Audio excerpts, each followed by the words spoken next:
आयोजन हुआ। नोआ दो 1952 साल रे माने 1952 साल रे पहले कैलिफोर्निया रे मिड वस्त्र कंपनी पैसिफिक मिल्स नोआ प्रतियोगिता दो एतहब लेदा। तायम दाराम 1996 साल रे डोनाल्ड ट्रम्प nyutuman मिड व्यवसायिक उन ऑक्तो रे नोआ सौंदर्य प्रतियोगिता मिस यूनिवर्स ना माने ये हताव लेदा। आज ओनारे जपड़ाव लेना आदो उनिया इये तेगे परे गल्फ आर बांग पाचो शिल्प समूह नोआ हो अड़ी माने अड़ी काजाक ते आरकी माने खूब माने धूमधाम कते नोआ मिस यूनिवर्स जहां प्रतियोगिता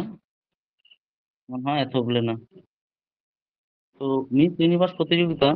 पहले ते जखन बनाव लेना ओना ना गठन साल दो हुई कना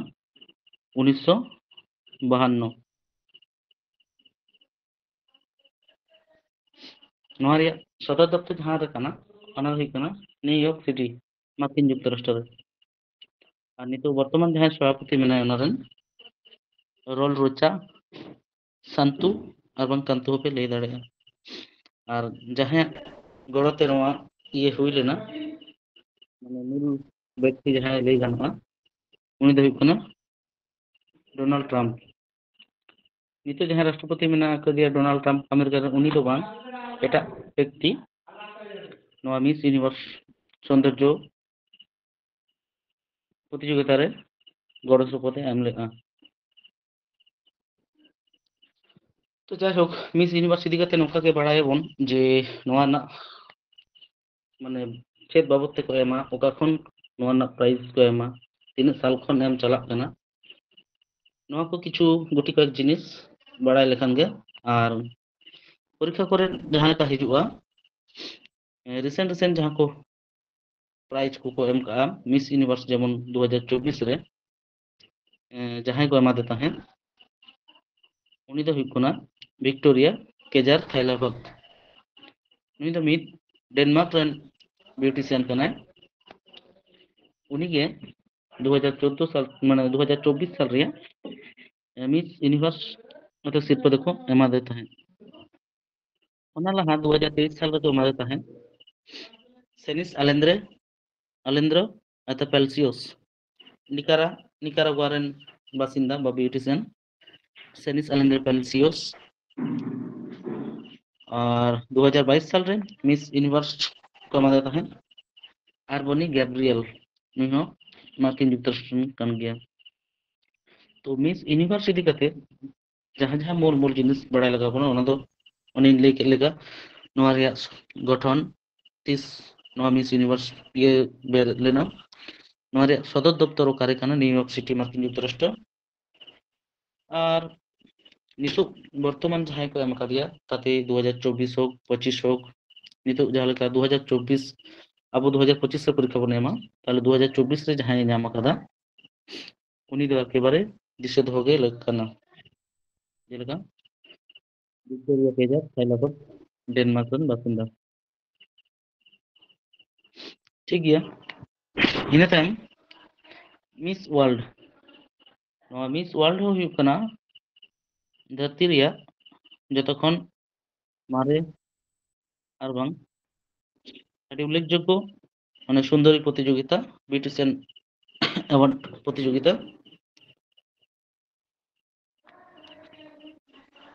नोआ हो যুক্তরাজ্য रे मेन ब्रिटेन रे नोआ ना ये दो मिस वर्ल्ड ब्रिटेन खन गे ब्रिटेन रेन मित nyutuman hor जहां दो एरिक मोरले nyutuman hor 1951 साल रे नोआ प्रतियोगिता रे इते दो एरलेदा मेन दो पहले एतहब लेदा एरिक मोरले nyutuman hor 1951 साल रे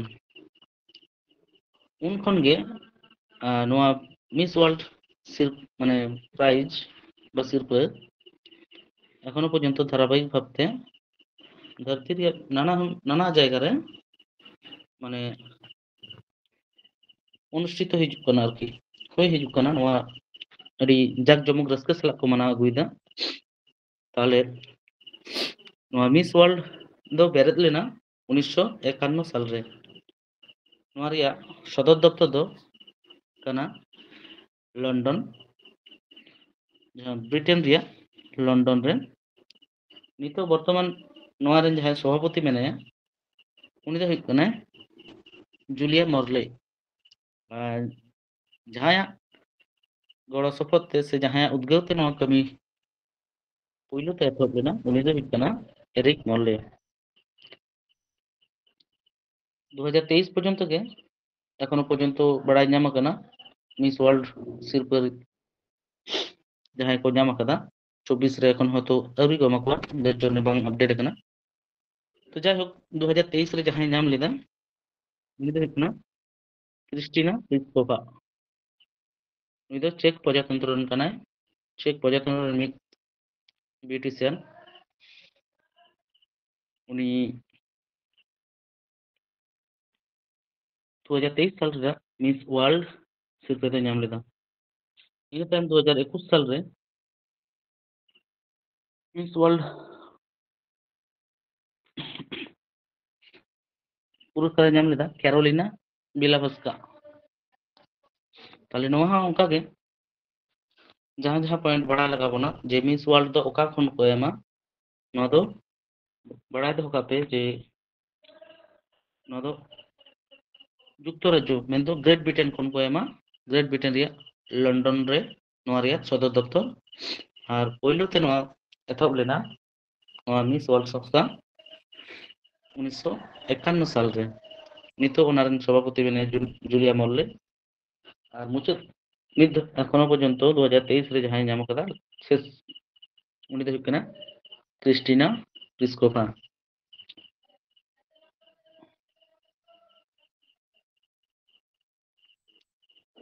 ᱤᱱᱟᱹ ᱛᱟᱭᱚᱢ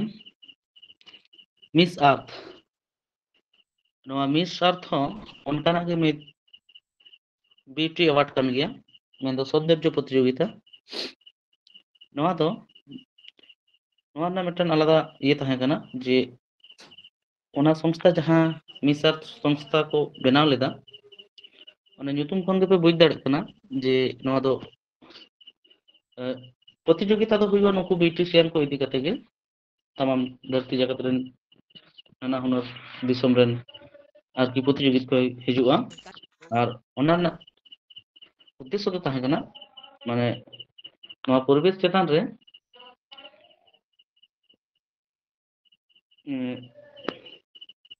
পরিবেশ সম্পর্কে আর কি যত হড় মুদ্রে সচেতনতা সৃষ্টি ᱱᱚᱣᱟ ᱟᱨᱠᱤ ᱥᱚᱱᱫᱚᱨᱡᱚ ᱯᱨᱚᱛᱤযোᱜᱤতা ᱨᱮᱱᱟᱜ ᱢূল লক্ষ্য ᱫᱚ ᱛᱟᱦᱮᱸ ᱠᱟᱱᱟ মানে ᱥᱟᱱᱟᱢ ᱠᱚ ᱴᱷᱮᱱ পরিবেশ সম্পর্কে বিভিন্ন রকম হয়তো ᱚᱱᱟ ইয়ে রে ᱚᱱᱟ ᱨᱮᱱᱟᱜ ᱟᱞᱳᱪᱚᱱᱟ ᱵᱟ ᱚᱱᱟ ᱨᱮᱱᱟᱜ ᱵᱩᱜᱤ ᱵᱟᱹᱲᱤᱡ নানা হুনার সাতাম কো ইদি কাতে সেমিনার লেখা হোক আলোচনা প্রসঙ্গ লেখা হোক ᱚᱱᱟ ᱠᱚ ᱤᱫᱤ ᱠᱟᱛᱮ ᱜᱟᱞᱢᱟᱨᱟᱣ ᱫᱚᱠᱚ ᱫᱚᱦᱚᱭ ᱛᱟᱦᱮᱸᱫ বিউটিশিয়ান অ্যাওয়ার্ড হকো এমাত তাহেন ᱱᱚᱣᱟ গঠন লেনা 28 অক্টোবর 2001 সাল রে ᱱᱚᱣᱟ ᱨᱮᱭᱟᱜ ᱡᱟᱦᱟᱸ ᱥᱚᱫᱚᱨ ᱫᱚᱯᱛᱚᱨ ᱚᱱᱟ ᱫᱚ ᱦᱩᱭᱩᱜ ᱠᱟᱱᱟ ᱢᱮᱱᱤᱞᱟ ᱯᱷᱤᱞᱤᱯᱟইᱱ ᱨᱮᱭᱟᱜ ᱢᱮᱱᱤᱞᱟ ᱨᱮ ᱱᱤᱛᱚᱜ ᱡᱟᱦᱟᱸᱭ ᱯᱨᱮᱥᱤᱰᱮন্ট ᱢᱮᱱᱟᱜ ᱟᱠᱟᱫᱮᱭᱟ ᱩᱱᱤ ᱫᱚ ᱦᱩᱭᱩᱜ ᱠᱟᱱᱟ ᱡᱟᱨᱢᱟᱱ ᱢᱟᱱᱡᱚᱱ ᱟᱨ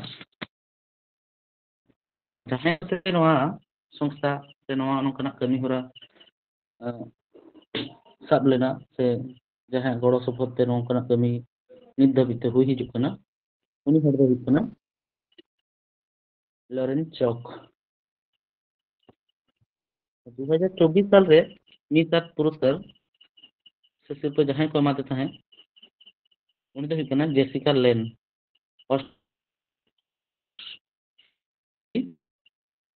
লেন 20 সাল রে 2023 ধৃতি ᱡᱮᱜᱮ ᱚᱵᱷᱤᱱᱮᱛᱨᱤ 2023 ᱥᱟᱞ ᱨᱮ ᱱᱩᱭ ᱫᱚ ᱦᱩᱭᱩᱜ ᱠᱟᱱᱟ ᱡᱮᱥᱤᱠᱟ ᱞᱮᱱ ᱯᱳᱥᱴ ᱥᱤᱞᱮᱱ 2023 ᱥᱟᱞ ᱨᱮ ᱱᱩᱭ ᱫᱚ ᱦᱩᱭᱩᱜ ᱠᱟᱱᱟ ᱡᱮᱥᱤᱠᱟ ᱞᱮᱱ ᱚᱱᱠᱟ ᱞᱮᱠᱟᱜᱮ 2022 ᱥᱟᱞ ᱨᱮ ᱧᱟᱢ ᱞᱮᱫᱟ ᱢᱤᱱᱟᱥᱩ ᱪᱳᱭ দক্ষিণ আফ্রিকা ᱨᱮᱱ। ᱴᱷᱤᱠ ᱚᱱᱠᱟᱜᱮ ᱪᱮᱛᱟᱱ ᱨᱮ ᱵᱟᱨᱭᱟ ᱡᱟᱦᱟᱸ ᱟᱞᱳᱪᱚᱱᱟ ᱦᱩᱭᱱᱟ ᱚᱱᱠᱟ ᱞᱮᱠᱟᱜᱮ ᱢᱤᱥ ᱟᱨᱛᱷ সম্পর্কে হᱚᱸ ᱟᱯᱮ ᱵᱟᱲᱟᱭ ᱫᱚᱦᱚ ᱞᱟᱜᱟᱣ ᱯᱮᱭᱟ ᱡᱮ ᱢᱤᱥ ᱟᱨᱛᱷ ᱪᱮᱫ ᱠᱟᱱᱟ ᱢᱮᱱᱛᱮ, ᱢᱟᱱᱮ ᱢᱤᱥ ᱟᱨᱛᱷ সংগঠন ᱪᱮᱫ ᱵᱟᱵᱚᱫ ᱛᱮ ᱠᱟᱹᱢᱤᱭᱟ ᱱᱚᱣᱟ সংগঠন, ᱟᱨ ᱱᱚᱣᱟ ᱛᱤᱥ ᱵᱮᱨᱮᱫ ᱞᱮᱱᱟ, ᱱᱚᱣᱟ ᱨᱮᱱᱟᱜ ᱥᱚᱫᱚᱨ ᱫᱚᱯᱛᱚᱨ ᱫᱚ ᱚᱠᱟᱨᱮ ᱠᱟᱱᱟ, ᱱᱤᱛᱚᱜ ᱵᱚᱨᱛᱚᱢᱟᱱ ᱯᱨᱮᱥᱤᱰᱮন্ট ᱚᱠᱚᱭ ᱢᱮᱱᱟᱭᱟ, ᱱᱤᱛᱚᱜ 2024 ᱥᱟᱞ ᱨᱮ ᱚᱠᱚᱭ ᱠᱚ ᱮᱢ ᱠᱟᱣᱫᱮᱭᱟ, ᱱᱚᱜᱼᱚᱭ ᱱᱚᱝᱠᱟ ᱞᱮᱠᱟ ᱠᱤᱪᱷᱩ ᱠᱤᱪᱷᱩ ᱡᱤᱱᱤᱥ একদম টু দা পয়েন্ট দিশে দোহ লাগা পেয়া। ঠিক গিয়া, ᱤᱱᱟᱹ ᱛᱟᱭᱚᱢ মিস ইন্ডিয়া। মিস ইন্ডিয়া ᱱᱚᱣᱟ ᱦᱚᱸ ᱧᱩᱛᱩᱢ ᱛᱟᱞᱟ ᱛᱮᱜᱮ ᱵᱩᱡᱽ ᱫᱟᱲᱮᱭᱟᱜ ᱠᱟᱱᱟ ᱯᱮ ᱡᱮ ᱱᱚᱣᱟ ᱫᱚ ᱚᱱᱟ ᱠᱚ ᱪᱮᱛᱟᱱ ᱨᱮᱱᱟᱜ ᱡᱟᱦᱟᱸ ᱠᱚ ᱟᱞᱳᱪᱚᱱᱟ ᱦᱩᱭᱱᱟ ᱚᱱᱟ ᱫᱚ ᱫᱷᱟᱹᱨᱛᱤ ᱢᱟᱱᱮ ᱤন্ডিয়া ᱵᱟᱦᱨᱮ ᱫᱤᱥᱚᱢ ᱨᱮᱱᱟᱜ ᱤᱭᱟᱹ ᱠᱟᱱᱟ, সংস্থা ᱠᱚ ᱠᱟᱱᱟ। ᱩᱱᱠᱩ ᱠᱚᱣᱟᱜ ᱩᱫᱽᱜᱟᱹᱣ ᱛᱮ ᱥᱮ ᱩᱱᱠᱩ ᱜᱮ ᱱᱚᱣᱟ ᱠᱚ ᱱᱚᱣᱟ ᱯᱨᱚᱛᱤযোᱜᱤতা ᱫᱚᱠᱚ ᱟᱨᱠᱤ ᱪᱟᱪᱞᱟᱣ ᱛᱟᱦᱮᱸᱫ। ᱟᱨ ᱱᱚᱣᱟ মিস ইন্ডিয়া ᱡᱟᱦᱟᱸ ᱠᱟᱱᱟ ᱚᱱᱟ ᱫᱚ ᱟᱵᱚ ᱵᱷᱟᱨᱚᱛ ᱫᱤᱥᱚᱢ ᱨᱮᱱ ᱠᱚ ᱢᱟᱱᱮ ᱪᱟᱪᱞᱟᱣ ᱛᱟᱦᱮᱸᱫ। ᱱᱚᱣᱟ মিস ইন্ডিয়া আর বাং ফেমিনা মিস ইন্ডিয়া ভারত ᱨᱮᱭᱟᱜ ᱜᱮ ᱢᱤᱫ সৌন্দর্য প্রতিযোগিতা ᱡᱟᱦᱟᱸ ᱨᱮ ᱯᱮ ᱦᱚᱲ বিজেতা মানে ᱟᱵᱚ ইন্ডিয়া ᱠᱷᱚᱱᱟᱜ ᱡᱟᱦᱟᱸᱭ ᱠᱚ ᱫᱟᱲᱮᱜᱼᱟ ᱩᱱᱠᱩ ᱠᱚ ᱥᱟᱨᱦᱟᱣ ᱠᱚ ᱛᱟᱦᱮᱸᱫ। ᱚᱱᱟ ᱥᱟᱶᱛᱮ ᱩᱱᱠᱩ ᱠᱚ ᱱᱚᱜᱼᱚᱭ ᱱᱚᱣᱟ ᱠᱚ ᱡᱟᱦᱟᱸ ᱪᱮᱛᱟᱱ ᱨᱮ ᱞᱟᱹᱭ ᱦᱩᱭᱱᱟ মিস ইউনিভার্স, মিস ওয়ার্ল্ড, ᱚᱱᱠᱟᱱᱟᱜ ᱤᱭᱟᱹ ᱠᱚᱨᱮ মানে ᱱᱩᱠᱩ ᱠᱚ ᱡᱟᱦᱟᱸᱭ ইন্ডিয়া ᱨᱮᱠᱚ প্রতিযোগিতা ᱨᱮᱠᱚ অংশগ্রহণ ᱠᱟᱜᱼᱟ ᱟᱨ ᱡᱟᱦᱟᱸᱭ ᱯᱷᱟর্স্ট সেকেন্ড থার্ড ᱥᱤᱨᱯᱟᱹ ᱠᱚ ᱦᱟᱢᱮᱴᱟ ᱩᱱᱠᱩ ᱠᱚᱜᱮ ᱚᱱᱮ ᱚᱱᱠᱟᱱᱟᱜ মিস ওয়ার্ল্ড, মিস ইউনিভার্স ᱱᱚᱝᱠᱟᱱᱟᱜ ᱥᱤᱨᱯᱟᱹ ᱨᱮ ᱫᱟᱣ ᱠᱚ ᱧᱟᱢ ᱛᱟᱦᱮᱸᱫ ᱪᱟᱞᱟᱜ ᱞᱟᱹᱜᱤᱫ। মিস ইন্ডিয়া ᱫᱚ ᱴᱟইᱢᱥ ᱜᱨᱩᱯ ᱦᱚᱛᱮᱛᱮ মানে মহিলা ᱠᱚᱣᱟᱜ ᱢᱮᱜᱟজিᱱ অর্থাৎ ফেমিনা হতেতে ᱱᱚᱣᱟ ᱫᱚ বেরোᱫ ᱞᱮᱱᱟ। ᱱᱚᱣᱟ ᱡᱟᱦᱟᱸ মানে ᱯᱳᱭᱞᱳ ᱛᱮ ᱡᱚᱠᱷᱚᱱ ᱵᱮᱨᱮᱫ ᱞᱮᱱᱟ ᱱᱚᱣᱟ ᱨᱮᱱᱟᱜ ᱜᱚᱴᱷᱚᱱ ᱫᱚ ᱦᱩᱭᱩᱜ ᱠᱟᱱᱟ 1952 ᱥᱟᱞ ᱨᱮ। ᱟᱨ ᱱᱚᱣᱟ ᱨᱮᱭᱟᱜ ᱥᱚᱫᱚᱨ ᱫᱚᱯᱛᱚᱨ ᱫᱚ ᱠᱟᱱᱟ মুম্বাই, ভারত রে। ᱱᱚᱣᱟ ᱡᱟᱦᱟᱸᱭ ᱠᱤᱱ ᱦᱚᱛᱮᱛᱮ ᱱᱚᱣᱟ ᱤᱭᱟᱹ ᱵᱮᱱᱟᱣ ᱞᱮᱱᱟ उनकिन दोकिन हुयुग कना বিনীত জৈন আর নাতাশা গ্রোভার। ᱧᱮᱞ ᱯᱮ 2023 ᱥᱟᱞ ᱨᱮ ᱱᱚᱣᱟ ᱨᱮ ফেমিনা মিস ইন্ডিয়া পুরস্কার ᱡᱟᱦᱟᱸᱭ ᱧᱟᱢ ᱠᱟᱫᱟ উনি ᱫᱚ ᱦᱩᱭᱩᱜ ᱠᱟᱱᱟ নন্দিনী গুপ্তা। আর 2022 সাল রে ᱡᱟᱦᱟᱸᱭ ᱧᱟᱢ ᱠᱟᱫᱟ শনি সদানন্দ শেঠি। তাহলে ᱱᱚᱣᱟ ᱦᱚᱸ ᱱᱚᱝᱠᱟ ᱜᱮ ᱵᱟᱲᱟᱭ ᱫᱚᱦᱚ ᱠᱟᱜ ᱯᱮ ᱡᱮ মিস ইন্ডিয়া ᱫᱚ ᱟᱵᱚ ᱵᱷᱟᱨᱚᱛ ᱨᱮᱭᱟᱜ ᱜᱮ ᱢᱤᱫ সংস্থা ᱠᱟᱱᱟ, বিউটিশিয়ান সংস্থা ᱡᱟᱦᱟᱸ ᱫᱚ ᱵᱮᱨᱮᱫ ᱞᱮᱱᱟ 1952 ᱥᱟᱞ ᱨᱮ। ᱱᱚᱣᱟ ᱨᱮᱱᱟᱜ ᱥᱚᱫᱚᱨ ᱫᱚᱯᱛᱚᱨ ᱢᱩᱢᱵᱟᱭ ᱨᱮ ᱢᱮᱱᱟᱜ ᱟᱠᱟᱫᱟ। আর ᱡᱟᱦᱟᱸᱭ ᱠᱤᱱ ᱦᱚᱛᱮᱛᱮ ᱵᱮᱨᱮᱫ ᱟᱠᱟᱱᱟ উনকিন ᱫᱚᱠᱤᱱ ᱦᱩᱭᱩᱜ ᱠᱟᱱᱟ বিনীত জৈন, নাতাশা গ্রোভার। আর 2023 রে ᱡᱟᱦᱟᱸᱭ ᱧᱟᱢ ᱟᱠᱟᱫᱟ মিস ইন্ডিয়া বা মিস অর্থাৎ ফেমিনা মিস ইন্ডিয়া উনি ᱫᱚ ᱦᱩᱭᱩᱜ ᱠᱟᱱᱟ নন্দিনী গুপ্তা।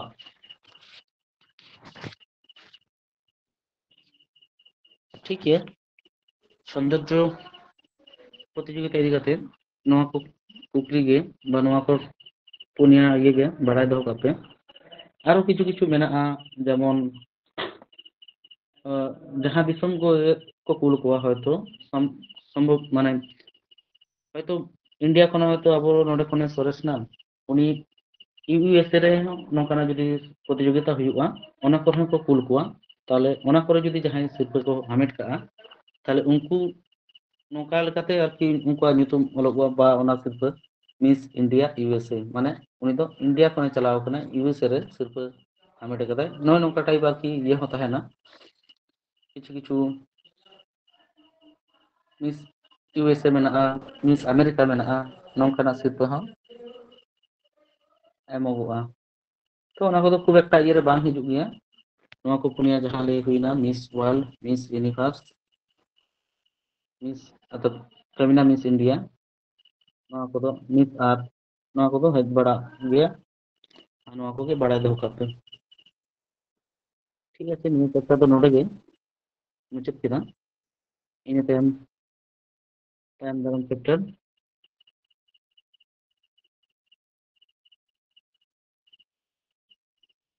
ᱛᱟᱭᱚᱢ ᱫᱟᱨᱟᱢ ᱪᱮᱯᱴᱟर ᱢᱮᱱᱟᱜ ᱟᱠᱟᱫᱟ सिनेमा और संगीत। सिनेमा और संगीत जगत रे जहाँ जहाँ बारेते सम्मान और पुरस्कार को एम आकाद कोआ ओना को बन नेला। पहले ते जहाँ बन आलोचना है ओना को दो धरती जाकत ना बड़ बड़ संस्था को जहाँ को जेलेका एकाडेमी एकाडेमी और बांग ऑस्कार पुरस्कार ओना साथ बाफ्टा बाफ्टा अवार्ड तारपर मेना Golden Globe award, Grammy award, नॉय नोंकाना शिल्प को इदी कते नितो तो बन आलोचना है। तो जाय होक एकाडेमी एकाडेमी अवार्ड और बांग ऑस्कार, नोआ एकाडेमी अवार्ड के ऑस्कार मेनते को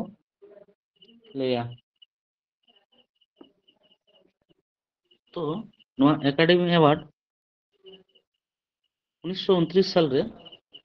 बेर लेना अमेरिका रिया academy of motion pictures arts and science प्रति बछर नोआ शिल्प दोय एमा। और सिनेमा जगत रे कोटा धरती जगत रे जुदी नेलोगोआ सिनेमा जगत रेना जतो खाना सम्मानिय आरकी शिल्प जहाँ तिने दिसम रेगे विभिन्न दिसम रे तो सिनेमा ना बारेते पुरस्कार दो को एम गया। तो ओना को खन माने ओना रना माने जतो खाना ये लई गानोआ सम्मानजनक पुरस्कार जहाँ लेका बन पढ़ाव कदा आना नोबेल को बन पढ़ाव के बाबू भारत दिसम रे जहाँ साहित्य इदी कते सम्मान बन पढ़ाव के उनकाना गे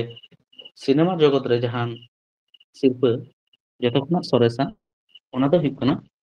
नोआ ऑस्कार शिल्प से एकाडेमी शिल्प। ताहले नोआ तो बन बाड़ाय केदा जे नोआ रना गठन 1929 साल रे और नोआ दो अमेरिका खना गे नोआ शिल्प दको एम एदा। और नोआ शिल्प जहाँ चलदा उनी दो हुयुग कना अमेरिका रन मिद संस्था academy of motion pictures and motion picture Arts and science. तो जाय होक सिनेमा जगत रे नोआ रना बहुत तक ये मेना एनएम मेना अकादा।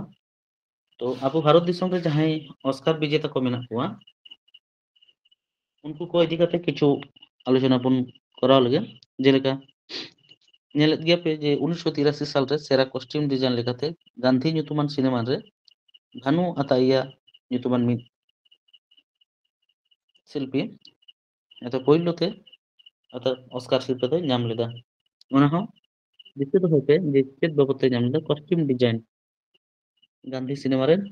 कॉस्ट्यूम डिजाइन होते ते भानु अताइया ᱧᱩᱛᱩᱢᱟᱱ हर पहिलो ते नाम लेदा। ठीक उनका गे सत्यजीत राय नाम लेदा माने चलचित्र असामान्य अवदान हतेते 1992 साल रे उनी हो शिल्प दो कमा देता है ऑस्कार शिल्प। उनका लेका 2009 रे 2019 रे 2023 रे 2000 नुकु को नेल को पे इन हा नुकु का ये पढ़ा कते और बन ये टाइम बन लसा इन परवर्ती ये कुन ले दी दा। ठीक আছে যে ভারতীয় অস্কারগণ যাহাই को नाम कदा उनको को नेल को पे दिसे दो को पे जे कोनो समय हेज दाड़ेया। तो मोटामुटी पहिलो सेना दिसे दो पे जे पहिलो ते कोई नाम लेदा भारतीय ऑस्कार ओना जेमन लेके भानु अताइया गांधी सिनेमा होते और मुचाद रे नाम कदा श्रेष्ठ संगीत लेकाते ओरिजिनल सॉन्ग लेकाते एम कीरावानी नाटू नाटू आरआर सिनेमा होते नाटू नाटू सेरेन खातिर ते ठीक गया। तो 2024 ᱨᱮᱱᱟᱜ ᱡᱟᱦᱟᱸ ᱚᱥᱠᱟᱨ ᱯᱩᱨᱚᱥᱠᱟর ᱱᱚᱣᱟ ᱫᱚ 96 ᱛᱚᱢ ᱚᱥᱠᱟর পুরস্কার ᱠᱟᱱᱟ। ᱱᱚᱣᱟ ᱫᱚ ᱮᱢ ᱞᱮᱱᱟ 10 মার্চ 2024 সাল রে। ᱱᱚᱣᱟ ᱡᱟᱦᱟᱸ স্থান রে মানে ᱱᱚᱣᱟ ᱨᱮᱱᱟᱜ ᱚᱱᱩᱥᱴᱷᱟᱱ ᱦᱩᱭᱩᱜᱼᱟ ᱚᱱᱟ ᱫᱚ ᱦᱩᱭᱩᱜ ᱠᱟᱱᱟ ᱰᱚᱞᱵি ᱛᱷᱤᱭᱮᱴᱟর লস অ্যাঞ্জেলস আমেরিকা ᱨᱮᱭᱟᱜ ᱰᱚᱞᱵি ᱛᱷᱤᱭᱮᱴᱟর রে। প্রতি বছর ᱱᱚᱣᱟ ᱨᱮᱱᱟᱜ ᱥᱤᱨᱯᱟᱹ ᱫᱚᱠᱚ ᱮᱢᱟ ᱠᱚᱣᱟ। আর ᱡᱟᱦᱟᱸᱭ ᱠᱚ ᱮᱢᱟ ᱡᱟᱦᱟᱸᱭ সংস্থা उनको संस्था तो लेके लेगा जानेंगे Academy of motion Pictures the Picture Arts and Science नुकु को एमा। तो 96तम অস্কার পুরস্কার রে 2024 সাল রে जहां অস্কার পুরস্কার को एम लेदा ओना रे যত খনা বেশি মানে মনোনয়ন এম लेदा 13টি মানে जहां सिनेमा एम लेदा विभिन्न विभाग रे नवा इदी कते को ये लेदा बचाव लेदा सरेस और 13टी को बचाव लेदा मेनखान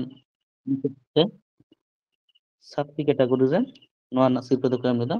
जेलेका 2024 रे दो ओपेन हाइमार।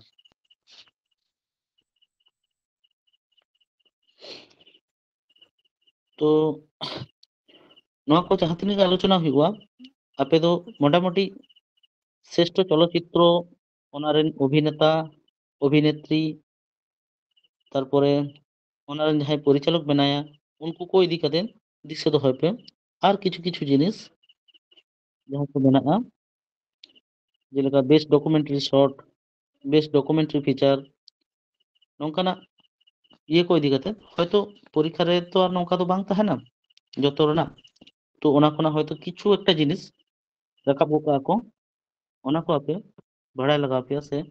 पढ़ा लगा पे আর দিশে দো হইবা। তার মধ্যে বেশিরভাগ সময় কে নৌকা কে এমাকো যে 96তম অস্কার পুরস্কার ওকা চলচ্চিত্রই নাম কেদা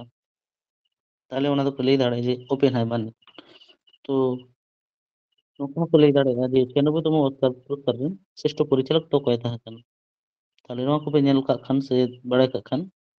কিংবা শ্রেষ্ঠ অভিনেতা অভিনেত্রী नुकु को इदी कते हम क्वेश्चंस लोग एना ठीक আছে। नोहा आपे नेल पे नोहा को पढ़ाव कते इन हो टाइम बन वेस्ट बाखान नोआ गे बांग चाबा तबना ठीक আছে। 2024 साल रे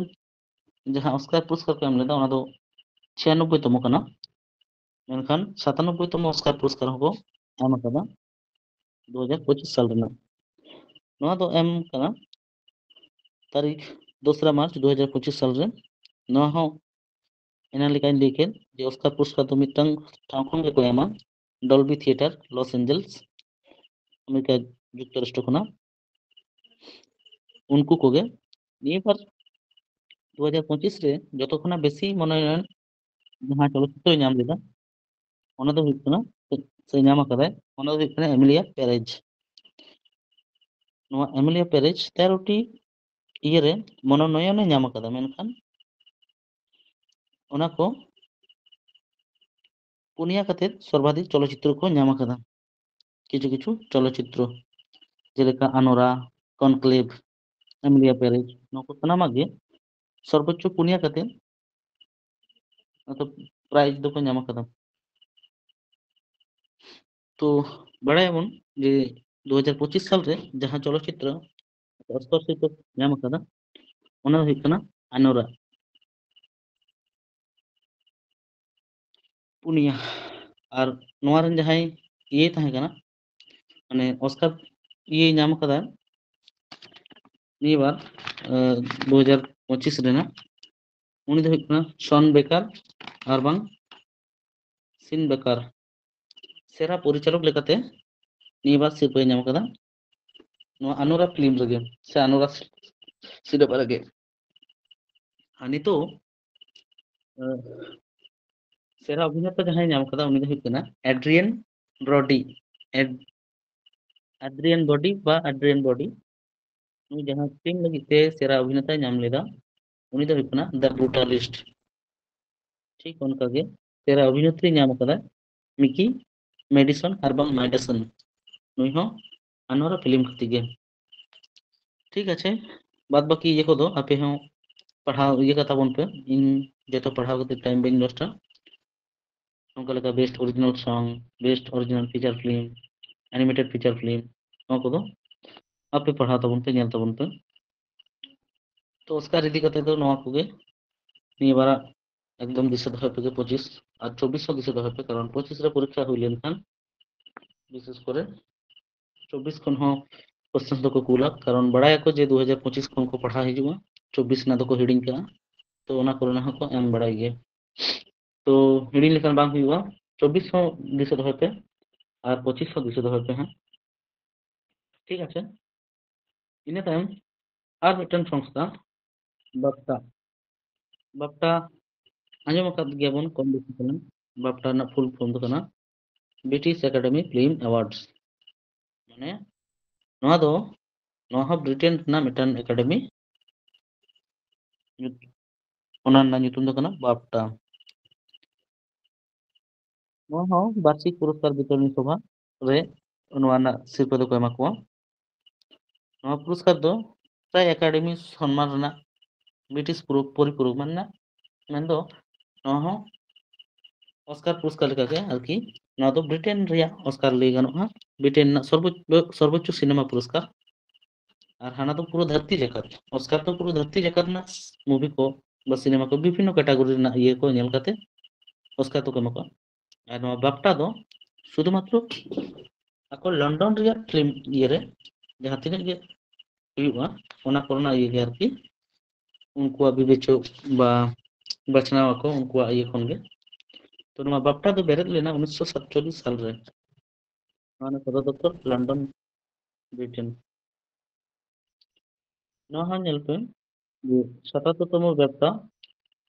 উচিত ব্যাপটা এখনো পর্যন্ত 2024 সালে যাহা को एमा कदा ओ सॉरी 77तम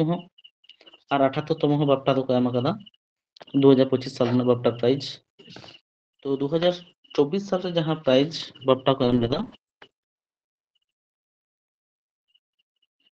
ओना सेरा छवि दो नेल पे ओपेनहाइमर गे सेरा परिचालक क्रिस्टोफार नोलान सेरा अभिनेता किलियन मर्फी सेरा अभिनेत्री एमा स्टोन ठीक আছে ঠিক অনকা লেখা যায় কিছু কিছু জিনিস যেলেকা সেরা মৌলিক গান সেরা মৌলিক সুর না কত দিশে তো হইপে যে কোনো সময় হেজ দাঁড়ায় এমন ছিল সেরা যেমন সেরা ব্রিটিশ লেখক এবং পরিচালক সাভানা লিভ নয়া কখন হেজ দাঁড়ায় গিয়া ৭৮তম এরপর ৭৭তম হই না ৭৭তম পরে নিয়ে আবার 2025 সাল রে একটা প্রাইজ को एम कदा नोआ रिया ये दो हुई कना सेरा चलचित्र बाप्टा ये रे ओना दो कना कनक्लेव और सेरा अभिनेता दो एड्रियन ब्रॉडी द ब्रूटालिस्ट सिनेमा खातिर ते सेरा अभिनेत्री मिकी मैडिसन बा मिकी मेडिसन अनोरा मूवी लगित थे और नोआ रे बाप्टा আবার 2025 রে সর্বমোট 12টি মনোনয়ন মানে সর্বোচ্চ 12টি মনোনয়ন ñam লেদা কনক্লেভ ছবি মেনখান পুরস্কার তো ñam কদা পুনিয়া মানে বারিয়া ইয়ে द ब्रूटालिस्ट पुनिया ñam कदा कनक्लेव हो पुनिया আর নোয়ারেন সেরা পরিচালক যাহাই কানা উনি দো হইছে না বেডি করবেট নোয়া না যাহা ফুল ইয়ে को মেনা ওনা কদो আপে ठेन की भारी ñam किदा আর বাদ বাকি যাহা को মেনা আকাদা নোয়া যেলেকা পুনিয়া থেকে মড়ে গটান ये ñam कदा সেরা চলচ্চিত্র সেরা অভিনেতা সেরা অভিনেত্রী সেরা আর বাদ বাকি শ্রেষ্ঠ শ্রেষ্ঠ পোশাক পরিকল্পনা নৌকু যাহাই को ñam कदा ওনা কদো আপে যে কোশ্চেন হিজুआ তারপরে যদি আরো নয়া করে সাপোজ কোনো ভারতীয় ইয়ে को তাহেনা তাহলে उनको को इदी कते কোশ্চেন হিজু গিয়া মেনখান যেহেতু বিদেশি পুরস্কার কানা তো শুধুমাত্র কিছু কিছু জিনিস মেন জিনিস को বাড়াই দেওয়া হবে ছবি সেরা পরিচালক, অভিনেতা, অভিনেত্রী নুকু কোগে। ᱤᱱᱟᱹ ᱛᱟᱭᱚᱢ ᱜᱳল্ᱰᱮᱱ ᱜᱞᱳᱵ ᱮᱣᱟর্ডস। ᱜᱳल्डन ग्लोब्स एवार्ड्स ᱦᱚᱸ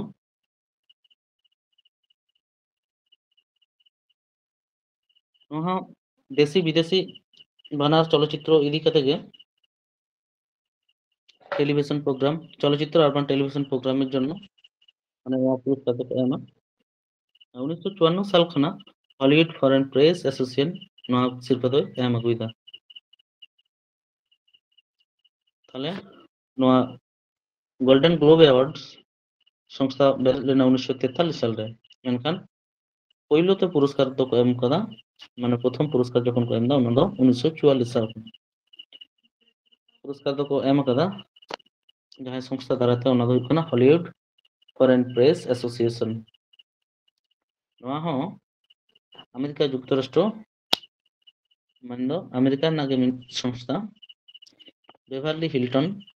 ক্যালিফোর্নিয়া ᱚᱸᱰᱮ ᱱᱚᱣᱟ গোল্ডেন গ্লোব অ্যাওয়ার্ডস ᱨᱮᱱᱟᱜ ইয়ে দᱚᱠᱚ সেরিমনি দᱚᱠᱚ ইয়ে ᱞᱮᱫᱟ। গ্লোব অ্যাওয়ার্ডস যে গঠন লেনা 1943 রে, ᱥᱤᱨᱯᱟᱹ ᱫᱚᱠᱚ ᱮᱢ ᱞᱮᱫᱟ 1944 ᱨᱮ। আর ᱡᱟᱦᱟᱸ ᱮᱢᱟ ᱩᱱᱤ ᱫᱚ ᱦᱩᱭᱩᱜ ᱠᱟᱱᱟ ᱡᱟᱦᱟᱸ সংস্থা ᱟᱨᱠᱤ ᱮᱢᱟ উনি ᱫᱚ ᱦᱩᱭᱩᱜ ᱠᱟᱱᱟ হলিউড ফরেন প্রেস অ্যাসোসিয়েশন। ᱤᱱᱟᱹ ᱛᱟᱭᱚᱢ ᱱᱚᱣᱟ ᱦᱚᱸ 2024-25 ᱵᱟᱱᱟᱨ ᱨᱮᱱᱟᱜ ᱠᱚ ᱮᱢ ᱠᱟᱫᱟ। 24 ᱨᱮᱱᱟᱜ ᱢᱟ ᱞᱟᱦᱟ ᱠᱚ ᱮᱢ ᱠᱟᱫᱟ, ᱱᱤᱛᱚᱜ 25 ᱨᱮᱠᱚ ᱮᱢ ᱠᱟᱫᱟ। তাহলে 24 রে ᱡᱟᱦᱟᱸ ᱥᱤᱴ মানে ইয়ে প্রাইজ এ ᱧᱟᱢ ᱞᱮᱫᱟ ᱧᱮᱞ ᱯᱮ বেশিরভাগ ছবি ᱜᱮ ᱱᱚᱰᱮ ᱦᱚᱸ ওপেনহাইমার ছবি বেস্ট আরকি সেরা মোশন পিকচার ড্রামা ক্যাটাগরি রে ᱧᱟᱢ ᱠᱟᱫᱟ। আর সেরা অভিনেতা উনি ᱡᱟᱦᱟᱸᱧ ᱞᱟᱹᱭ ᱠᱮᱫᱟ কিলিয়ান সেসিলিয়ান মার্ফি। আর শ্রেষ্ঠ অভিনেত্রী ᱱᱚᱰᱮ ᱫᱚ লিলি গ্ল্যাডস্টোন। ঠিক নौका লেখাগে কিছু কিছু জিনিস ᱧᱮᱞ ᱯᱮ শ্রেষ্ঠ সহ অভিনেতা, সহ অভিনেত্রী, শ্রেষ্ঠ পরিচালক ক্রিস্টোফার নোলান ᱱᱩᱠᱩ ᱠᱚ ᱫᱤᱥᱟᱹ ᱫᱚᱦᱚ ᱠᱚᱵᱮ।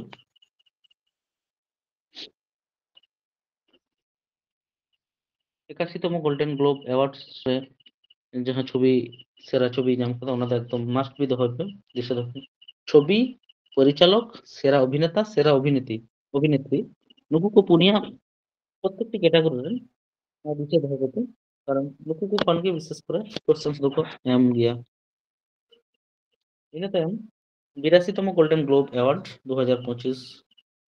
ᱱᱚᱣᱟ ᱦᱚᱸ সর্বাধিক মনোনয়নপ্রাপ্ত চলচ্চিত্র নোয়া ᱨᱮᱱᱟᱜ এমিলিয়া পেরেজ 10টি মুদ্রে সর্বাধিক পুরস্কার ᱧᱟᱢ ᱠᱟᱫᱟ পুনিয়া। আর সেরা চলচ্চিত্র নোয়া ড্রামা ক্যাটাগরি রে দ্য ব্রুটালিস্ট। আর কমেডি রে কমেডি ক্যাটাগরি রে নোয়া মানে সেরা চলচ্চিত্র ᱠᱟᱱᱟ এমিলিয়া পেরেজ।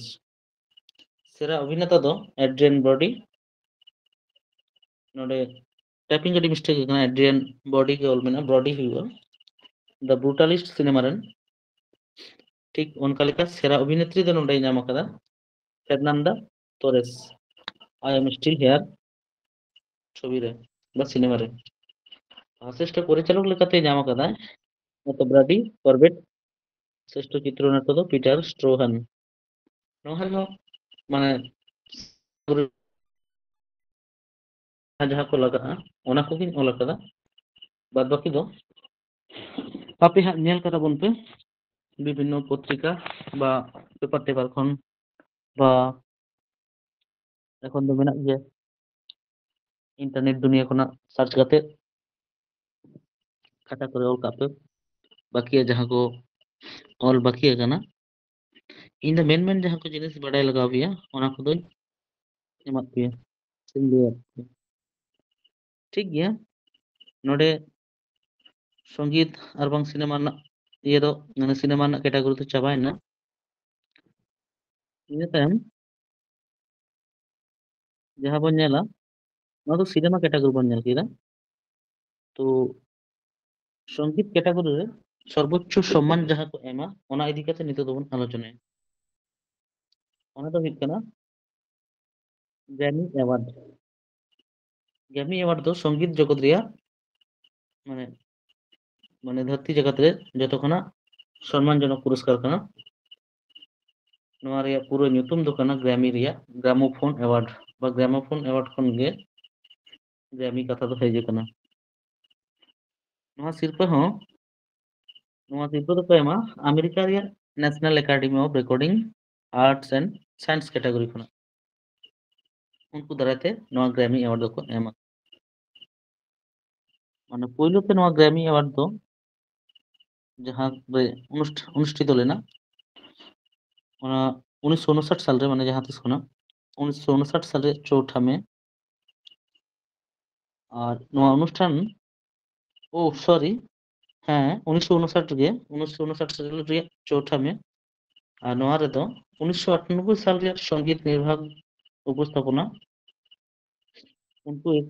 ᱩᱱᱠᱩ ᱜᱮ ᱟᱨᱠᱤ ᱱᱚᱣᱟ ᱥᱤᱨᱯᱟᱹ ᱫᱚ ᱤᱭᱟᱹ ᱫᱚᱠᱚ ᱮᱢᱟᱜ ᱠᱚ ᱛᱟᱦᱮᱸᱫ ᱥᱚᱢᱢᱟᱱ ᱫᱚᱠᱚ ᱵᱟᱲᱟᱭ ᱦᱚᱪᱚ ᱟᱠᱟᱫ ᱠᱚ ᱛᱟᱦᱮᱸᱫ 1998 ᱨᱮ ᱢᱮᱱᱠᱷᱟन 19 মানে আনুষ্ঠানিক ভাবে 1959 সাল ᱠᱷᱚᱱ ᱜᱮ ᱱᱚᱣᱟ ᱨᱮᱭᱟᱜ ᱥᱤᱨᱯᱟᱹ ᱫᱚ ᱮᱢ ᱮᱛᱚᱦᱚᱵ ᱟᱠᱟᱱᱟ। ᱛᱚ ᱡᱟᱭᱦᱳᱠ ᱵᱷᱟᱨᱚᱛᱤᱭᱚ গ্র্যামি অ্যাওয়ার্ড ᱦᱚᱸ ᱢᱮᱱᱟᱜ ᱠᱚᱣᱟ ᱵᱷᱟᱨᱚᱛᱤᱭᱚ গ্র্যামি অ্যাওয়ার্ড বিজেতাগণ उनको को मुद्रे ᱧᱩᱢᱧᱟᱢ ᱠᱚ ᱡᱟᱦᱟᱸᱭ ᱠᱚ ᱞᱟᱹᱭ ᱜᱟᱱᱚᱜᱼᱟ ᱯᱚᱱᱰᱤᱛ ᱨᱚᱵᱤ ᱥᱚᱝᱠᱚᱨ ᱯᱚᱱᱰᱤᱛ ᱨᱚᱵᱤ ᱥᱚᱝᱠᱚᱨᱟᱜ ᱧᱩᱛᱩᱢ ᱫᱚ ᱠᱚᱢ ᱵᱮᱥᱤ ᱤᱭᱟᱹᱨᱮ আলোচনা ᱦᱩᱭ ᱟᱠᱟᱱ ᱜᱮᱭᱟ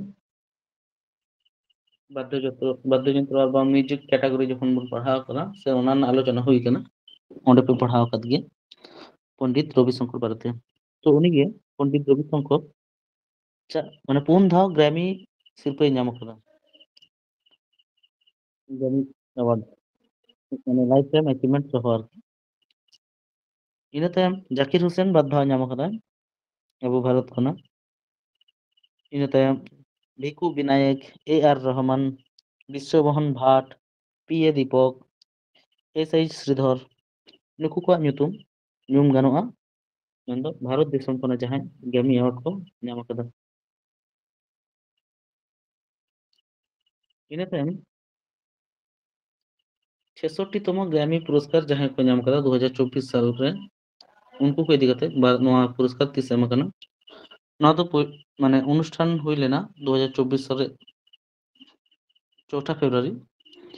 আর जहां रे नोआ ना अनुष्ठान हुआ मान जहां खना को एमा नोआ ना इए नोआ दो crypto.com arena Los Angeles America যুক্তরাষ্ট্র crypto.com एरिना लॉस एंजल्स रे नोआ दोई होस्ट लेदा नोआ अनुष्ठान ट्रेवर नोआ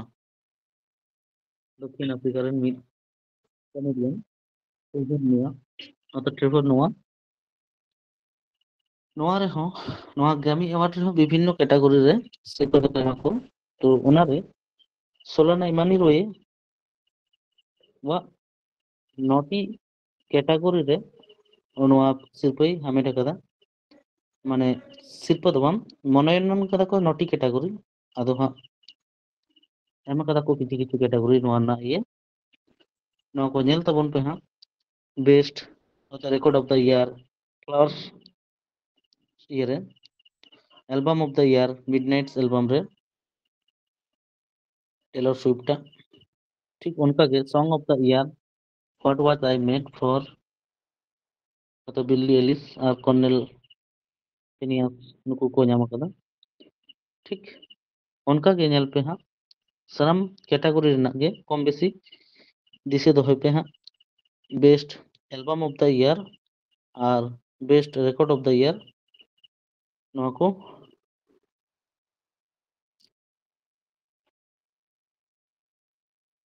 अभी उतर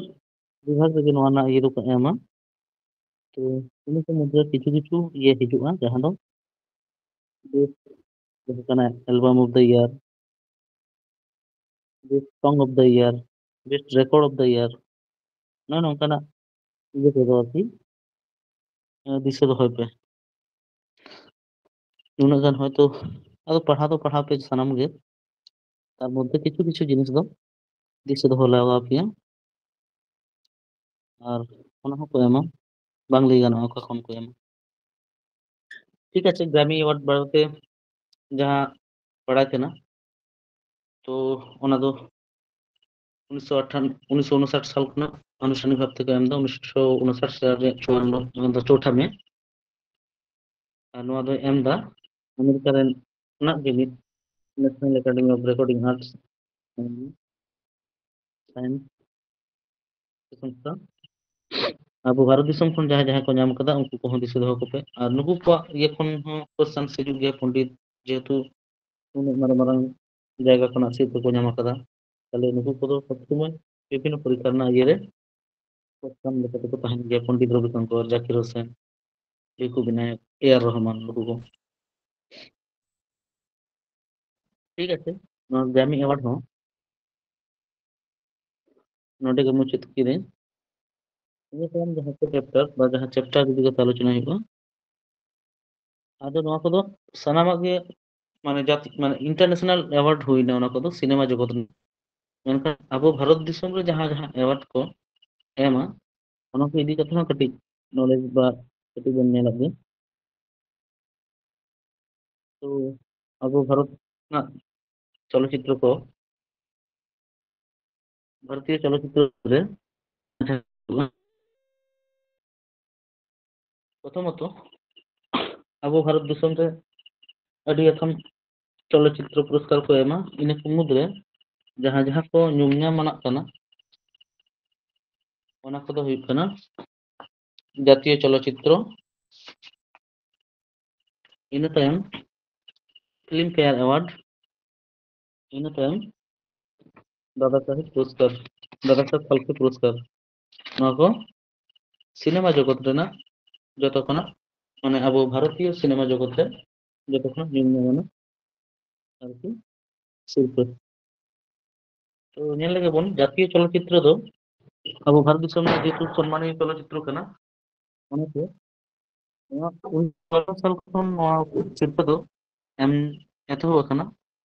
ᱟᱨ 1973 ᱥᱟᱞ ᱠᱷᱚᱱᱟᱜ ᱵᱷᱟᱨᱚᱛ ᱥᱚᱨᱠᱟর দ্বারা ᱱᱚᱣᱟ চলচ্চিত্র ᱫᱚ মানে ᱱᱚᱣᱟ ᱨᱮᱱᱟᱜ ᱤᱭᱟᱹ ᱫᱚᱭ ᱩᱱᱠᱩᱣᱟᱜ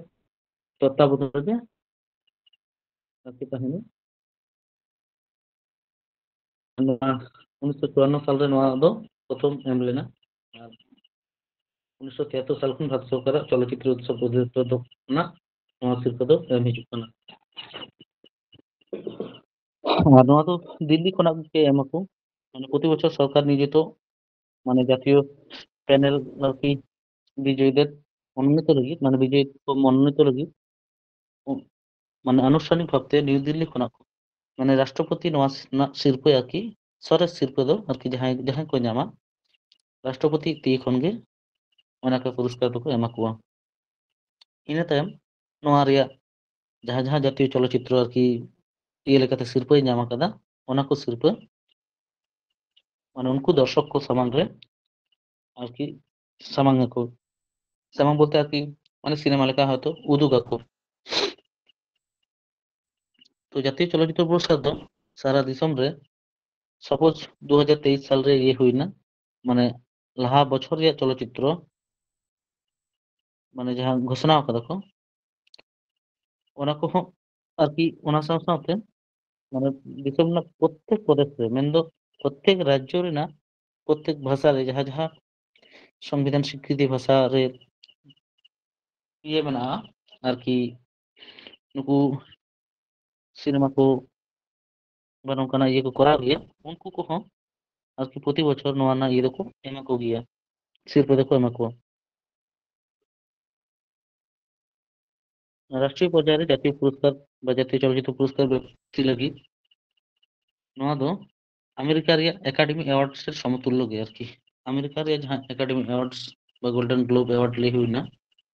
ᱚᱱᱠᱟ ᱳ গোল্ডেন ᱫᱚ ᱵᱟᱝ আমেরিকা ᱨᱮᱭᱟᱜ jahan একাডেমি অ্যাওয়ার্ডস বা অস্কার ᱞᱟᱹᱭ ᱦᱩᱭᱱᱟ ᱚᱱᱮ ᱚᱱᱠᱟᱱᱟᱜ ᱜᱮ ᱠᱟᱱᱟ ᱟᱵᱚ ᱵᱷᱟᱨᱚᱛ ᱫᱤᱥᱚᱢ ᱨᱮᱦᱚᱸ ᱱᱚᱣᱟ জাতীয় চলচ্চিত্র ᱫᱚ তো ৭৪তম জাতীয় চলচ্চিত্র পুরস্কার ᱜᱮ ᱢᱩᱪᱟᱹᱫ ᱱᱚᱣᱟ ᱦᱚᱸ ᱟᱹᱰᱤ ᱞᱚᱢᱵᱟ ᱞᱤᱥᱴ ᱢᱮᱱᱟᱜᱼᱟ ᱡᱚᱛᱚ ᱧᱮᱞ ᱛᱟᱵᱚᱱ ᱯᱮ ফিচার ফিল্ম ক্যাটাগরি রে আঞ্চলিক ভাষা ক্যাটাগরি রে মানে অসমিয়া পাঞ্জাবি কন্নড় তেলেগু আরকি প্রত্যেক রাজ্য রেনাᱜ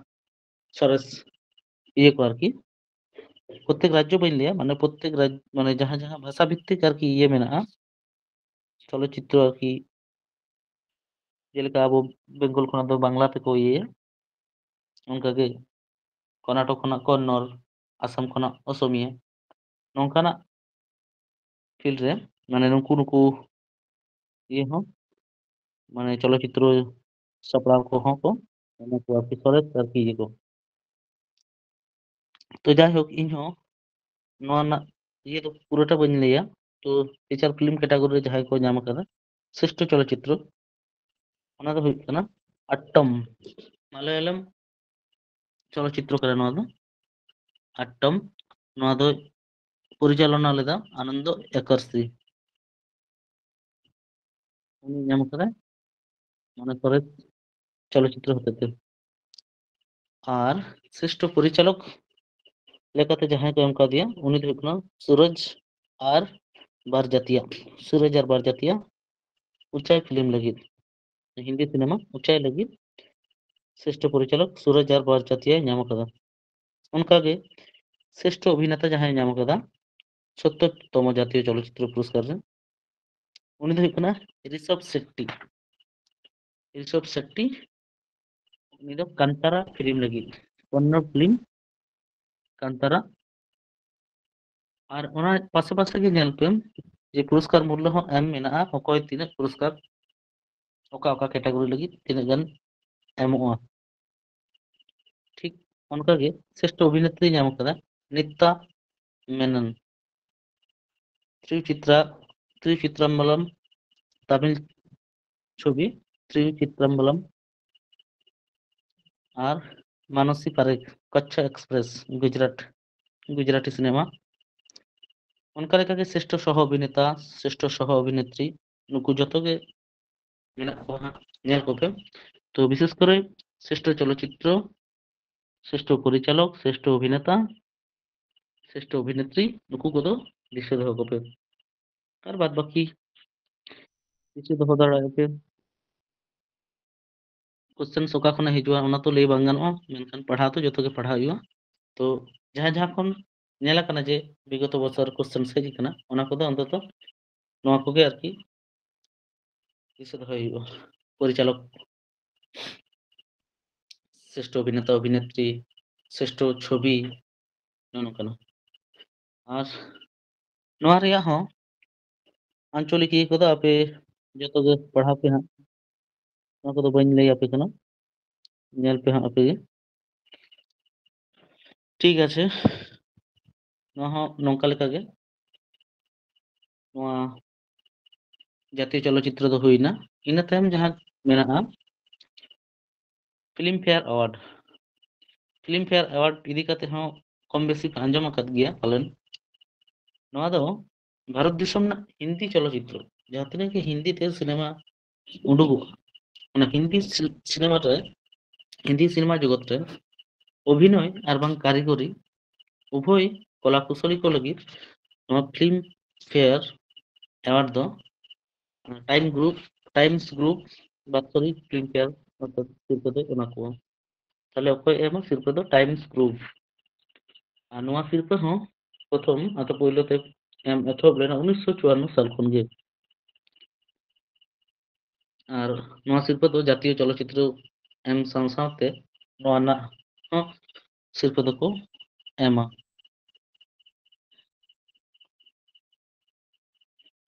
আর নয়া সিরপা রে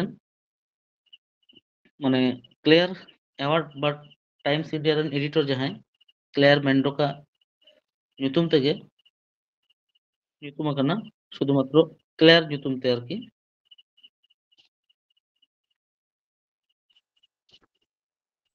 পৈলোতে আর কি মানে নয়া nyutum te ho বাড়ায় কান তাহেন Claire nyutum te Claire award উনি তো টাইমস ইন্ডিয়া রেন editor Claire Mendonca nyutum tege nyutum akan tahen menkan nito do sanam ko film fair award nyutum tege বাড়ায় ko তো 1954 সাল ᱨᱮᱱᱟᱜ 21 মার্চ মুম্বাই রে মেট্রো থিয়েটার রে প্রথম নয়া পুরস্কার দো পৈলোতে এম লেনা মᱬে গোটান ক্যাটাগরি রে যেলেকা সেরা চলচ্চিত্র সেরা পরিচালক সেরা অভিনেতা সেরা অভিনেত্রী এবং ইনা তায়ম সেরা সঙ্গীত পরিচালক নয়া কো মᱬে গোটান বিভাগ রে ᱯᱳᱭᱞᱳ ᱛᱮ 1954 সালে এম লেনা মুম্বাই ᱨᱮᱭᱟᱜ মেট্রো থিয়েটার ᱠᱷᱚᱱᱟᱜ। ঠিক আছে, ᱤᱱᱟᱹ ᱛᱟᱭᱚᱢ 69 তম ফিল্ম ফেয়ার অ্যাওয়ার্ড 2024 ᱨᱮᱱᱟᱜ ᱯᱷᱤল্ᱢ ᱯᱷᱮᱭᱟᱨ ᱮᱣᱟর্ᱰ ᱫᱚ 69 তম ᱠᱟᱱᱟ। ᱛᱚ ᱱᱚᱣᱟ ᱨᱮ ᱡᱟᱦᱟᱸ ᱥᱤᱱᱮᱢᱟ ᱥᱚᱨᱮᱥ ᱥᱤᱨᱯᱟᱹᱭ ᱧᱟᱢ ᱟᱠᱟᱫᱟ ᱟᱨ ᱯᱚᱯᱩᱞᱟᱨ ᱠᱮᱴᱟᱜᱚᱨᱤ ᱨᱮ ᱚᱱᱟ ᱫᱚ ᱦᱩᱭᱩᱜ ᱠᱟᱱᱟ 12 ফেল। ᱤᱱᱟᱹ ᱛᱟᱭᱚᱢ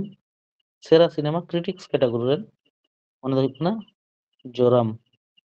শ্রেষ্ঠ পরিচালক বা সেরা পরিচালক যাহাই ᱧᱟᱢ ᱟᱠᱟᱫᱟ উনি ᱫᱚ বিদু বিনোদ চোপড়া। সেরা অভিনেতা মানে ফিল্ম ফেয়ার অ্যাওয়ার্ড রে সেরা অভিনেতায় ᱧᱟᱢ ᱟᱠᱟᱫᱟ রণবীর কাপুর অ্যানিমেল ছবি ᱞᱟᱹᱜᱤᱫ। আর সেরা অভিনেত্রী ᱧᱟᱢ ᱟᱠᱟᱫᱟ আলিয়া ভাট রকি और রানী ছবি হতেতে। ঠিক ᱚᱱᱠᱟᱜᱮ ᱥᱮরা ᱥᱚᱦᱚ ᱚᱵᱷᱤᱱᱮতা ᱥᱚᱦᱚ অভিনেত্রী ᱱᱩᱠᱩ ᱠᱚᱦᱚᱸ ᱟᱯᱮ ᱫᱚ ᱫᱤᱥᱟᱹ ᱫᱚᱦᱚ ᱠᱚᱯᱮ। ᱵᱤᱠᱤ ᱠᱳᱥᱚᱞ ᱥᱟᱵᱟᱱᱟ আজমি ᱱᱩᱠᱩ ᱠᱚ।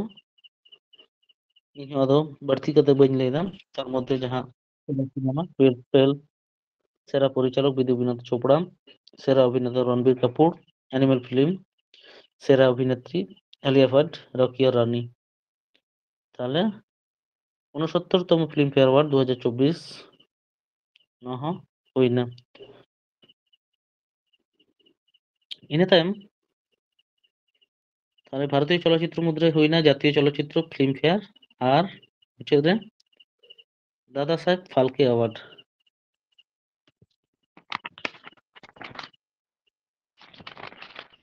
দাদা সাহেব ফালকে অ্যাওয়ার্ড হᱚᱸ মানে সিনেমা জগৎ রে ᱱᱚᱣᱟ ᱥᱤᱨᱯᱟᱹ ᱫᱚ সিনেমা জগৎ রে সারা জীবন মানে ᱡᱟᱦᱟᱸᱭ ᱠᱚ ᱟᱨᱠᱤ সিনেমা ᱥᱟᱶ ᱡᱚᱯᱲᱟᱣ ᱢᱮᱱᱟᱜ ᱠᱚᱣᱟ ᱥᱤᱱᱮᱢᱟ ᱨᱮ ᱚᱱᱠᱟᱜᱮ ᱮᱱᱮᱢ ᱢᱮᱱᱟᱜ ᱛᱟᱠᱚᱣᱟ ᱚᱱᱟ ᱨᱮᱱᱟᱜ ᱮᱱᱮᱢ ᱞᱮᱠᱟᱛᱮ ᱟᱨᱠᱤ স্বীকৃতি স্বরূপ ᱩᱱᱠᱩ ᱫᱚ ᱵᱷᱟᱨᱚᱛ ᱥᱚᱨᱠᱟর ᱫᱟᱨᱟᱭ ᱛᱮ ᱱᱚᱣᱟ বাৎসরিক পুরস্কার মানে ভারত দিশᱚᱢ ᱨᱮᱱᱟᱜ ᱫᱚ ᱥᱚᱨᱮᱥ ᱠᱟᱱᱟ ᱱᱚᱣᱟ দাদা সাহেব ফালকে। নওয়ার লেখা যে পুরস্কৃতকে মনোনীত করার জন্য ভারতীয় চলচ্চিত্র শিল্পের বিখ্যাত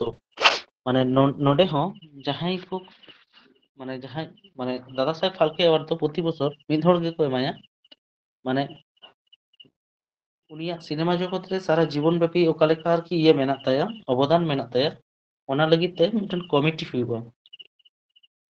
মানে চলচ্চিত্র শিল্পী ᱡᱟᱦᱟᱸᱭ মানে প্রাক্তন বা সিনেমা জগৎ রে অনকান হড় মেনাক ᱠᱚ ᱩᱱᱠᱩ ᱠᱚ ᱫᱟᱨᱟᱭ ᱛᱮᱜᱮ ᱢᱤᱫᱴᱮᱱ কমিটি ᱦᱩᱭᱩᱜᱼᱟ। ᱩᱱᱠᱩ কমিটি ᱫᱟᱨᱟᱭ ᱛᱮᱜᱮ উনি সরেস আরকি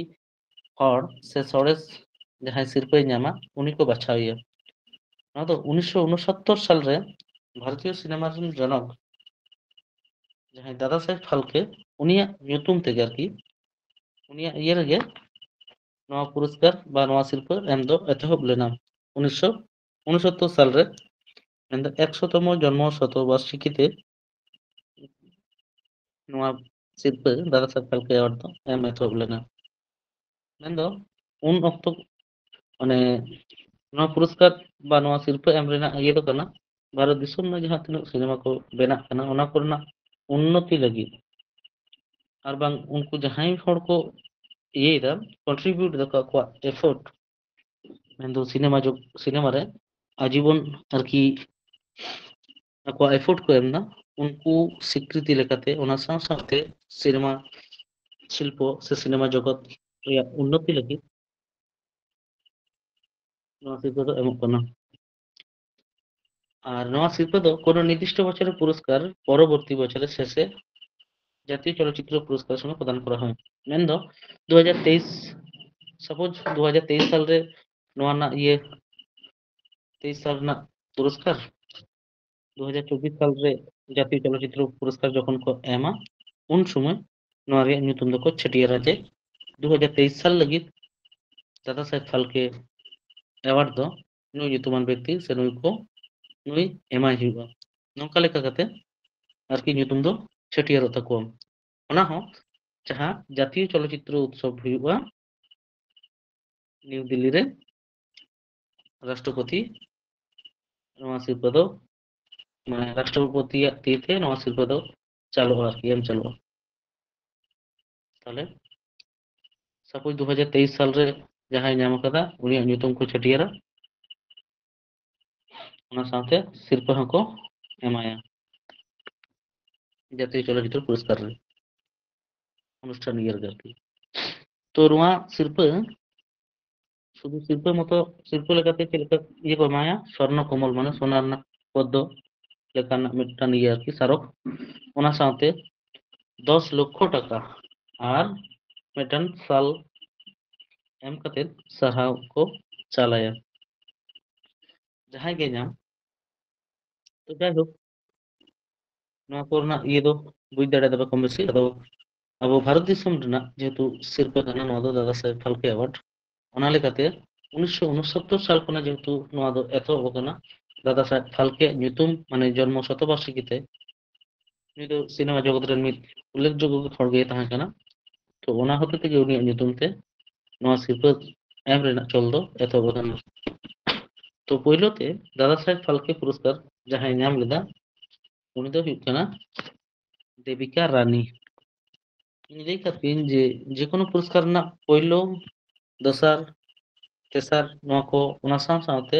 রিসেন্ট ᱡᱟᱦᱟᱸ ᱠᱚ ᱥᱤᱨᱯᱟᱹ ᱮᱢᱚᱜ ᱠᱟᱱᱟ ᱚᱱᱟ ᱠᱚᱫᱚ ᱡᱚᱛᱚ ᱜᱮ ᱫᱤᱥᱟᱹ ᱫᱚᱦᱚᱭ ᱯᱮ। মানে রিসেন্ট সালরে ᱡᱮᱞᱮᱠᱟ দাদা সাহেব ফালকে পুরস্কার ᱫᱚ ᱯᱳᱭᱞᱳ ᱛᱮ 1969 সালে ᱮᱢ ᱞᱮᱱᱟ। ᱚᱱᱟ ᱩᱱ ᱚᱠᱛᱚ ᱡᱟᱦᱟᱸᱭ ᱧᱟᱢ ᱞᱮᱫᱟ ᱩᱱᱤ ᱫᱚ ᱦᱩᱭᱩᱜ ᱠᱟᱱᱟ দেবিকা রানী। ᱤᱱᱟᱹ ᱛᱟᱭᱚᱢ দোসার রে 1970 সালে ᱡᱟᱦᱟᱸᱭ ᱧᱟᱢ ᱞᱮᱫᱟ উনি ᱫᱚ ᱦᱩᱭᱩᱜ ᱠᱟᱱᱟ দেবেন্দ্র সরকার। ᱤᱱᱟᱹ ᱛᱟᱭᱚᱢ তৃতীয় দাদা সাহেব ফালকে পুরস্কার ᱡᱟᱦᱟᱸᱭ ᱧᱟᱢ ᱞᱮᱫᱟ উনি ᱫᱚ ᱦᱩᱭᱩᱜ ᱠᱟᱱᱟ পৃথ্বীরাজ কাপুর। ᱱᱩᱭ পৃথ্বীরাজ কাপুর ᱫᱚ মরণোত্তর দাদা সাহেব ফালকে পুরস্কার ᱧᱟᱢ ᱟᱠᱟᱫᱟ। ᱴᱷᱤᱠ ᱜᱮᱭᱟ। আর রিসেন্ট ᱡᱟᱦᱟᱸᱭ দাদা সাহেব ফালকে পুরস্কার ᱠᱚ ᱮᱢ ᱟᱠᱟᱫ ᱠᱚᱣᱟ ᱡᱮᱞᱮᱠᱟ 53তম দাদা সাহেব ফালকে পুরস্কার ᱚᱱᱟ ᱫᱚ ᱦᱩᱭᱩᱜ ᱠᱟᱱᱟ ওয়াহিদা রহমান। ᱩᱱᱤ ᱫᱚ 2000 মানে ᱥᱤᱨᱯᱟᱹ ᱫᱚᱠᱚ ᱮᱢ ᱟᱠᱟᱫᱮᱭᱟ 2023 ᱥᱟᱞᱨᱮ, ᱢᱮᱱᱠᱷᱟᱱ 2021 ᱥᱟᱞ ᱨᱮᱱᱟᱜ ᱥᱤᱨᱯᱟᱹ ᱠᱟᱱᱟ। ঠিক ᱚᱱᱠᱟᱜᱮ 54তম দাদা সাহেব ফালকে পুরস্কার নিতᱳᱜ ᱡᱟᱦᱟᱸ ᱠᱚ ᱮᱢ ᱟᱠᱟᱫᱟ 2024 ᱥᱟᱞ ᱨᱮᱠᱚ ᱮᱢ ᱟᱠᱟᱫᱟ ᱢᱤঠᱩᱱ ᱪᱚᱠᱨᱚᱵᱚর্তী ᱧᱩᱛᱩᱢ ᱠᱚ ᱪᱷᱟᱹᱴᱭᱟᱹᱨ ᱟᱠᱟᱫᱟ, ᱚᱱᱟ ᱫᱚ 2022 ᱥᱟᱞ ᱨᱮᱱᱟᱜ ᱥᱤᱨᱯᱟᱹ ᱛᱟᱦᱮᱸ ᱠᱟᱱᱟ। আর ᱚᱱᱮ ᱚᱱᱠᱟ ᱡᱟᱦᱟᱸᱧ ᱞᱟᱹᱭ ᱠᱮᱫ ᱡᱮ ᱯᱳᱭᱞᱳ ᱢᱚᱨᱚণᱳত্তর দাদা সাহেব ফালকে পুরস্কার ᱡᱟᱦᱟᱸᱭ ᱧᱟᱢ ᱟᱠᱟᱫᱟ উনি ᱫᱚ ᱦᱩᱭᱩᱜ ᱠᱟᱱᱟ পৃথ্বীরাজ কাপুর। ᱤᱱᱟᱹ ᱛᱟᱭᱚᱢ মরণোত্তর শিল্পী আরকি ᱧᱟᱢ ᱟᱠᱟᱫᱟ বিনোদ খান্না 2017 সাল রে। তো দাদা সাহেব ফালকে ᱥᱟᱱᱟᱢ ᱠᱚᱵᱚᱱ ᱞᱟᱹᱭ ᱵᱟᱲᱟᱭᱟ, ᱢᱮᱱᱠᱷᱟᱱ ᱫᱟᱫᱟ ᱥᱟহেᱵ ᱯᱷᱟᱞᱠᱮ ᱤᱫᱤ ᱠᱟᱛᱮ দাদা সাহেব ফালকে ᱫᱚ ᱚᱠᱚᱭ ᱠᱟᱱᱟᱭ, ᱩᱱᱤᱭᱟᱜ ᱯᱩᱨᱟᱹ ᱧᱩᱛᱩᱢ ᱫᱚ ᱪᱮᱫ ᱠᱟᱱᱟ, ᱱᱚᱣᱟ ᱤᱫᱤ ᱠᱟᱛᱮ ᱦᱚᱸ ᱵᱟᱲᱟᱭ ᱫᱚᱦᱚ ᱠᱟᱛᱮ ᱡᱮ ᱱᱩᱭ ᱫᱚ ᱫᱷᱩᱱᱰᱤᱨᱟᱡ গোবিন্দ ফালকে ᱧᱩᱛᱩᱢᱟᱱ ᱢᱤᱫ ᱦᱚᱲᱮ ᱛᱟᱦᱮᱸ ᱠᱟᱱᱟ। আর জানাম তাই ᱫᱚ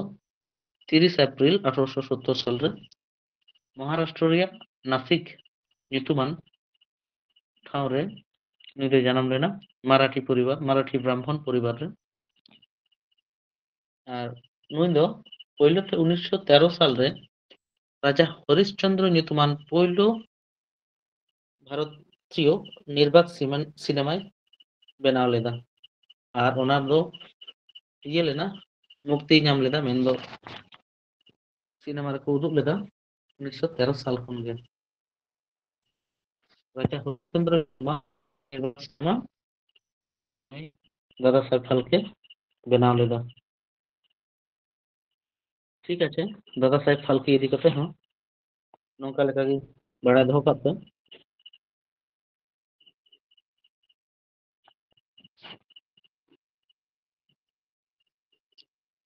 তাহলে দাদা সাহেব ফালকে হᱚᱸ ᱦᱩᱭᱱᱟ। এরপরে বিবিধ কিছু কোশ্চেন আলোচনা হুᱭᱩᱜᱼᱟ।